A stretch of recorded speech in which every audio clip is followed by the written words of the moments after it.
আসসালামু আলাইকুম সবাইকে। আপনারা সবাই দেখতে পারতেছেন আমি ডিমের খোসা গুঁড়ো করতেছি।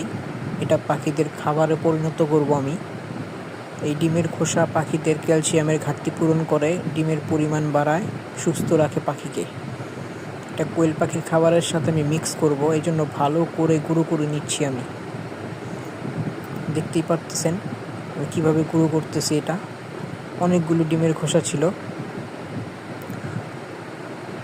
এখন আমি এটা খাবারের সঙ্গে মিক্স করব।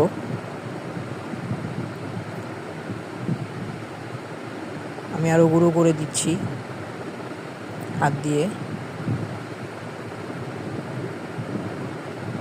আমার মিক্স করা হয়ে গেলে আমি পাখিদের খাবার দিব। এখন রাত, ভালো করে মিক্স করে নিলাম। এখন পাখিদের খাবার দিব, চলেন। পাখিদের খাবার দিলাম।